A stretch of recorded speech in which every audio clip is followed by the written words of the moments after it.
মুজিব বর্ষ পালনকে কেন্দ্র করে সারা দেশে 10,000-এর বেশি মুরাল ও ভাস্কর্য নির্মাণ করেছিল ক্ষমতাচ্যুত আওয়ামী লীগ সরকার। বিভিন্ন গণমাধ্যমে তথ্য বলছে এতে খরচ হয় প্রায় 4,000 কোটি টাকা। এই অর্থ অপচয়ের পেছনে কারা জড়িত বা কিভাবে ব্যয় করা হয়েছে তা খতিয়ে দেখতে অনুসন্ধানে নেমেছে দুদক।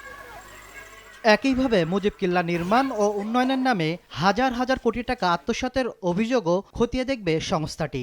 দেশ জুড়ে বঙ্গবন্ধুর অপ্রয়োজনীয় ভাস্কর্য মুরাল সরকারি অর্থ অপচয় এবং তছরূপের মাধ্যমে হাজার কোটি টাকা ব্যয়ে নির্মাণের অভিযোগের প্রেক্ষিতে এই কমিশন কর্তৃক এই বিষয়ে অনুসন্ধানের সিদ্ধান্ত গৃহীত হয়েছে। বৃহস্পতিবার বেশ কয়েকটি মামলাও করেছে দুদক। অবৈধ সম্পদ অর্জনের অভিযোগে বিএফআইইউ এর সাবেক প্রধান মাসুদ বিশ্বাস ও তার স্ত্রীর বিরুদ্ধে মামলা করা হয়েছে। চুয়াডাঙ্গা 1 আসনের সাবেক এমপি সুলাইমান হক জোয়াদ্দার ও তার স্ত্রীর বিরুদ্ধেও 11 কোটি টাকা অবৈধ সম্পদের প্রমাণ মিলেছে।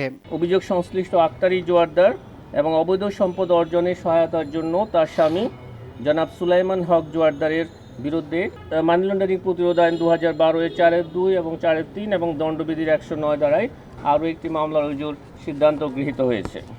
এদিকে সরকারি প্রকল্পের টাকা লোপাটের মামলায় জড়িয়েছেন সাবেক ডাক বিভাগের মহাপরিচালক সুধাংশু শেখর ভদ্র।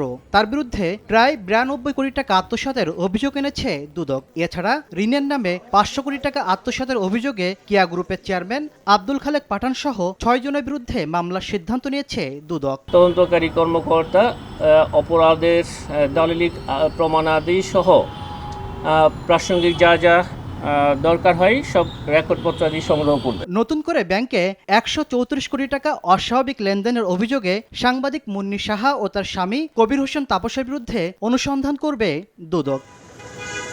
তাসলিম তৌহিদ, সময় সংবাদ, ঢাকা।